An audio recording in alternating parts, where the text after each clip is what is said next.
Apa yang kamu rasain ketika gaji udah cair tapi rasanya uang cepat habis? Gaji udah 2 digit tapi akhir bulan masih cek saldo. Kok kayaknya nggak cukup ya? Ada yang ngerasa gitu?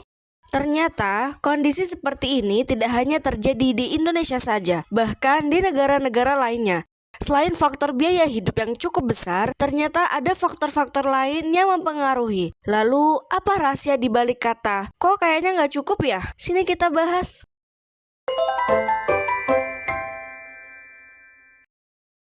Masyarakat sekarang seringkali dihadapkan pada dilema semakin tinggi pendapatan, semakin tinggi pula standar hidup. Benarkah begitu? Di Kanada, rata-rata gaji pekerja di sana berkisar antara 32 hingga 39 juta atau sekitar 4.000 dolar Kanada, tergantung dari jam kerja dan status pekerja. Meskipun nominal yang didapat besar, banyak dari mereka yang masih merasa kondisi hidupnya paycheck to paycheck, yakni kondisi hidup pas-pasan. Kondisi ini dipengaruhi biaya sewa rumah, pajak, dan kebutuhan pokok lainnya. Di Amerika Serikat ada istilah the rat race, di mana orang-orang terus berlomba untuk menghasilkan uang tapi hasilnya tidak jelas atau tidak ada peningkatan. Gaya hidup seperti ini melelahkan dan repetitif. Meski sudah berpenghasilan tinggi, masih banyak orang yang terlilit utang kartu kredit atau pinjaman mahasiswa. Begitu juga di Jepang. Gaji rata-rata di Jepang pada tahun 2024 yakni sekitar 471.000 yen per bulan atau sekitar 52 juta per bulan. Cukup tinggi bukan? Meski begitu, banyak pekerja yang merasa keuangan mereka pas-pasan. Hal ini dipengaruhi oleh budaya lembur, tingginya biaya transportasi, serta makan siang. Nah, pertanyaannya, kenapa tidak pernah cukup?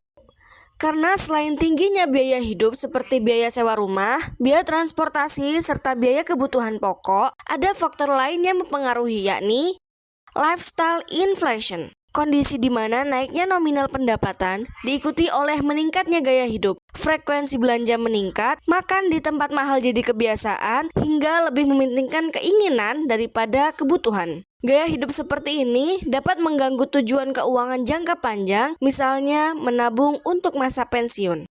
Selanjutnya, kurangnya perencanaan keuangan. Namun sebelum itu, tetapkan dahulu tujuan keuangan. Kalau seseorang tidak punya anggaran atau alokasi pendanaan yang jelas, nantinya akan susah untuk mencapai tujuan keuangannya. Jadi, siapkan cita-cita keuangan terlebih dahulu, baru beri aksi dengan perencanaan keuangan. Yang terakhir, meningkatnya nominal gaji seringkali tidak sesuai dengan kebutuhan pokok atau nilai inflasi. Jadi, pendapatan yang masuk tidak sebanding dengan tingginya biaya hidup. Lalu, gimana solusinya? Ya, dengan menghindari faktor-faktor tadi, harus meninggalkan kebiasaan lifestyle inflation, menentukan tujuan finansial yang realistis dan sesuai dengan gaya hidup kita. Belajar mengatasi ketidakpuasan dengan fokus bersyukur atas apa yang telah dipunya, tanpa membandingkan milik orang lain. Menghindari FOMO, bijak mengambil keputusan saat mengeluarkan uang dengan memilih produk atau jasa yang sesuai dengan kebutuhan dan anggaran kita. Di Kanada, pekerja muda menerapkan sistem otomatisasi tabungan agar mereka tidak tergoda menghabiskan uang melebihi kebutuhan. Atau bisa tiru Jepang dengan gaya hidup minimalisnya, di mana orang mulai mengurangi kepemilikan barang dan fokus pada pengalaman.